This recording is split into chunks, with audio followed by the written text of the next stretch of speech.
Vamos del tercer punto. Corresponde la intervención del asambleísta Raúl Abad.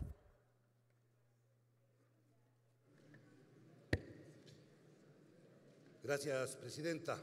Compañeras y compañeros asambleístas, buenas tardes. Un saludo cordial a todos quienes nos escuchan por los medios de comunicación de la Asamblea Nacional.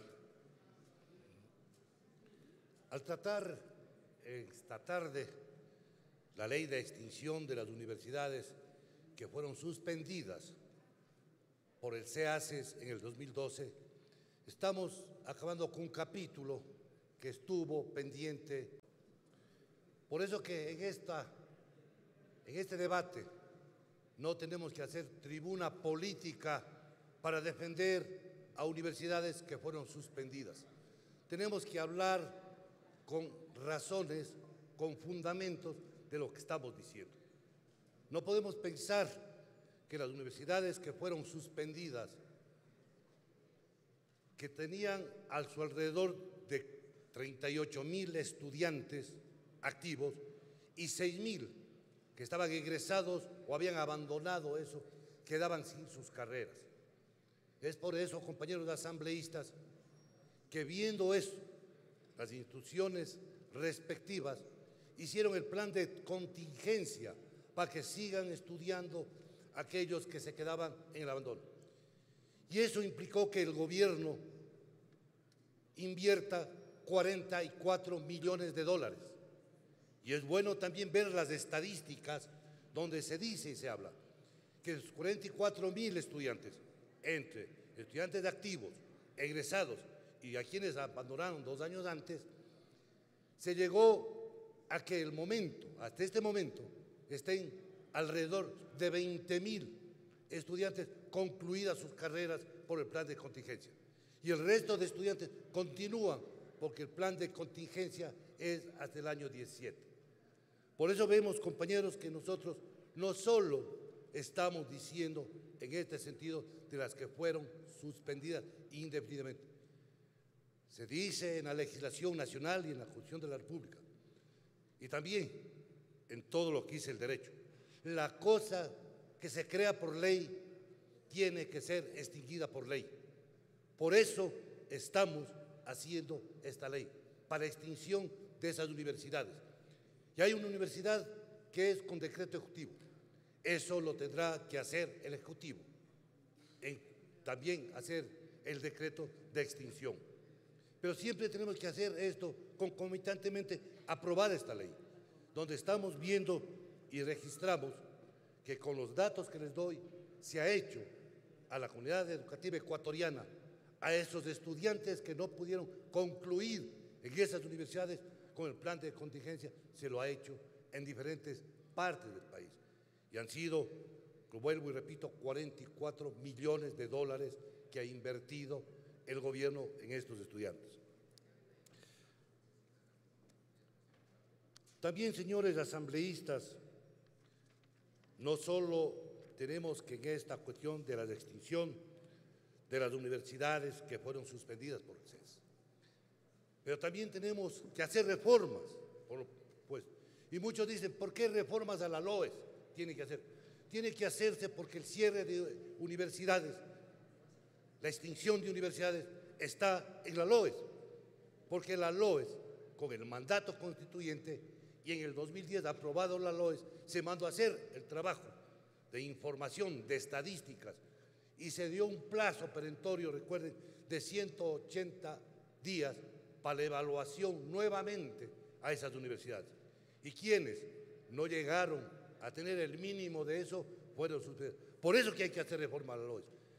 Muchos dirán, y van a salir en defensa, que por qué las universidades internacionales que funcionan en el país van a ser tocadas. Por supuesto, porque esas universidades también reciben plata del erario nacional. Y a esas universidades se los dice claro, ustedes tienen que cumplir con lo que dice la LOES, ustedes tienen que cumplir con lo que dice Contraloría, porque si nosotros tenemos el carácter de internacional, cuando nos conviene, y lo podemos decir, Contraloría no puede entrar aquí por la autonomía. No es así, compañeros. Esas universidades también tienen fondos del Estado. Pero más aún, cuando se conversa, se dialoga, con los directivos de la Flaxo, se ha hablado, se ha firmado un documento entre la CENESID y la Flaxo, y eso fue analizado en la comisión, y vimos que ellos sí están de acuerdo con los cambios que están haciendo, donde se firma también un documento con las universidades cofinanciadas, particulares cofinanciadas, y ellos dicen igual, tendremos que rendir cuentas a la Contraloría porque son plata del Estado, y a seguir los puntos que están dando. No es que se está quitando el dinero, pero tienen que cumplir ciertos parámetros para seguir dando el dinero ecuatoriano. En una de las cosas que creo que muy pocos compañeros asambleístas lo han conocido, es que los señores rectores y algunos miembros de estas universidades internacionales con sede en Ecuador tenían ellos inmunidad, pero no parlamentaria. Ellos tenían inmunidad que sobrepasa eso, de diplomáticos. Entonces, si hablamos de un rector de estas universidades que he mencionado, eran diplomáticos, aquí en el país y fuera del país. ¡Qué bien! Y los asambleístas, los parlamentarios, tenemos inmunidad parlamentaria. Porque cuando nosotros se viene del exterior, acá tenemos que hacer la fila común y corriente como todo ecuatoriano debe ser, a pasar la revisión de nuestro equipaje. Ellos no, ellos son diplomáticos. Eso se lo está quitando, eso se lo está diciendo. No hay para qué estar asustándonos, ni diciendo que se está quitando. No se les quita un solo centavo. Se los dice, apliquen esto para las becas parciales y totales en los estudiantes, que ahora se está dando esa atribución a la CENESID, por supuesto, porque si nosotros vemos que mucho del dinero que se ha dado están fuera del país, también estamos pidiendo y reformando la LOES para eso, para que se venga a repatriar ese capital de dinero de las universidades que están en el exterior, que vengan al país. Para eso es el gobierno ecuatoriano, el pueblo ecuatoriano, está dando ese dinero justamente para mantener en las becas de quienes están aquí. Yo, compañeros asambleístas, compañeras asambleístas, somos claros de decir, lo estamos haciendo y acabando un capítulo nefasto de la educación superior en el país. Y no es con dedicatoria para nadie, porque para eso hubo el CONEA, que no era organismo de este gobierno, el que presentó el primer informe. Y luego de eso vino lo que es el SEACE. Para eso hubo los parámetros que dije anteriormente y los tiempos suficientes para poderlo hacer. Al hacer la presentación de esto y concluir, tenemos que buscar y ver que con esto la parte financiera de las universidades no se está tocando.